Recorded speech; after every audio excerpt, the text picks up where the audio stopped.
What's going on, guys? So, I'm super late to the game, but I've been playing Sifu recently and really loving it. But as you may have heard, it's a really hard game. Honestly, if I hadn't played Souls games before playing Sifu, I would have hated it. But as it turns out, I find Sifu's format to be an extremely rewarding experience. I'll probably make a review at some point, but for now I just wanted to share some tips to beat the hardest boss I've encountered so far. Sifu has 5 levels with 5 main bosses. I'd say I'm about a third of the way in after 10 hours or so, because from the start it just felt like the logical goalpost to aim at was finishing each level at H20, which is to say without dying. I could beat the first level and boss playing organically, but level 2 stumped me and I had to watch a boss guide because of that boss has a very specific and important mechanic he teaches you. I've seen that the level itself is supposed to be one of the hardest ones because of the difficulty spike from the first level, but for me it was the boss I just couldn't handle. That was until I made it to the third boss. The third level's boss makes the second level's boss seem easy, and yeah, after hitting a major roadblock I looked up a video guide, and interestingly all the guys I've seen take this oblique approach to stay at a distance and bait certain attacks, which wasn't super reliable for me because of the speed and randomness of the boss's patterns. I guess it's just one of those fights that become more intuitive after tons of practice, and it's all phase 1 oddly enough. Phase 2 is more telegraphed and easy to read once you know the rhythm. So after trying those suggestions and not getting any better at it, I just made a mental note of the main points and decided to see if I couldn't find my own way to beat the boss without dying. Now this is definitely not going to work for everybody, but the reason to check out different methods is seeing what works for different people, evolving the collective advice and incorporating it to your own strat. Okay, so we're going to start at the beginning of the level, and this is assuming that you've already cleared the whole thing and you have the key to the elevator, which is the shortcut to the boss. And so we're going to need these 2 guys. Well, actually we only need 1, but it doesn't hurt to have 2. So what we need them for is 1, the weapon that this guy's carrying, this bat. And so you're going to need the weapon, and you're going to also need at least one of them to be alive so you can build focus bars off of him. And so it doesn't matter. You can just dispatch one fast so that you can do this, more quietly and without being interrupted and annoyed by the second one. But yeah, you're just going to avoid and then build your however many bars you have. I have 1.5, which is enough for this method. If you only have 1, that might be tricky, but I have 1.5 because that's what I've unlocked. And so if you have the Tanto, this blade, you can just, once you're done, you can just hold triangle and do this quick stab and one-shot him, get him out of the way, which that's a skill. Anyway, on you go, do some sick parkour, some hardcore parkour, and yeah, so that's the elevator. Get in, go up, and then fight the boss.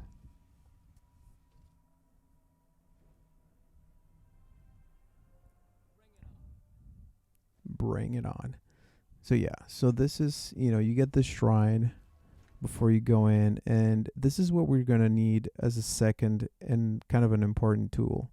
We're going to use the shrine gift, that's the weapon durability, because we need to squeeze every last hit we can out of the bat, because we're using that for damage and to get this done as quickly as possible.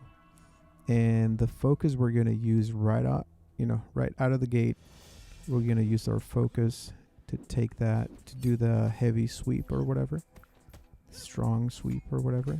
And then you're going to do, after you do the ground punish, the punches, you're going to try to get some heavy attacks in. And this is happening a little too fast, so let's just rewind it.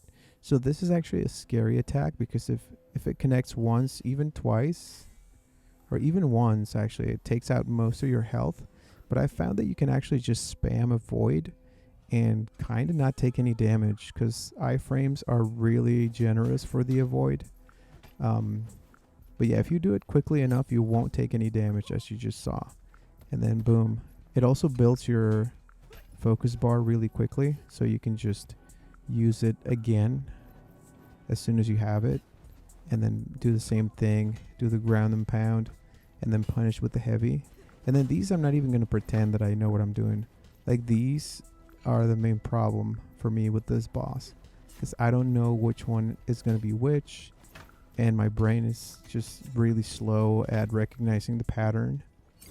And so I get lucky sometimes and I avoid some, but I'm taking damage as well. So anyway, as you can see, you can, if you get like a few avoids, you can just look for that, you know, after that last attack, punish, and then if you're lucky, you're gonna stun her and then get that knockback, and then you just chase after her, try to get a running heavy in there. And then yeah, my weapon broke, and as you can see, it's like barely enough hits. My weapon breaks, and then she's done. And so yeah, phase 2 is kind of, it's got actually really enjoyable. Like phase 1 for me is painful, but phase 2, because of how many things she's always throwing at us, you build your focus really quickly. And this flurry is actually really easy. It's 5 attacks. 1, 2, 3, 4. There's a bit of a delay for the 5th.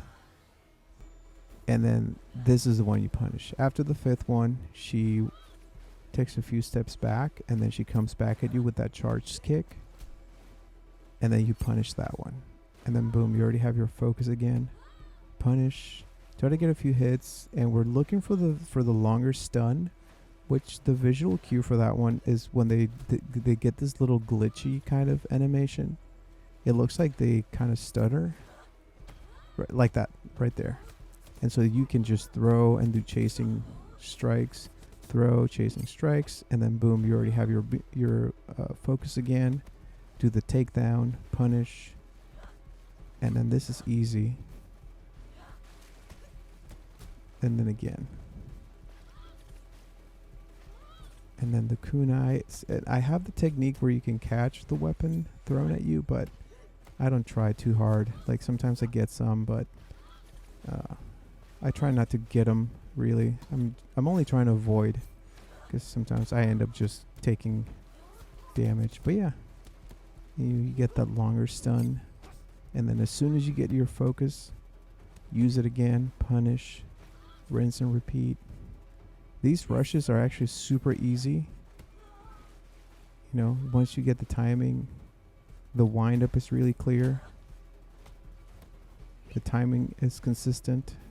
And then the flurry is very consistent as well. Sometimes you'll try to change it up a little bit, but it's usually not that hard. And then as soon as you get it, again, use your focus. Boom. Boss is done. And this fight is so cinematic. It's actually, once you like don't have to worry about the fight in itself and you can just appreciate it, like now, me just watching it, it's so goddamn cool. Like aesthetically, it's so gorgeous. And it's such a cool nod to the, you know, to the ending of Kill Bill 1 with Lucy Liu and fighting her in the snow. This game has actually some really cool references that they you know, they use and they actually include in the game, the little nods. But yeah, then you get to just enjoy a hard-earned cup of tea, and you're ready to face the next boss as a young 20-year-old buck. So yeah, if you're looking for a no-death run of this boss, this is sort of the best strat that I could come up with, and hopefully it'll help you. And even if it's not the whole thing, maybe you'll take 1 or 2 tips and apply them to whatever you're doing. Anyway, thanks for watching. As always, I'm happy to hear your feedback and your comments. So I'll see you on the next one.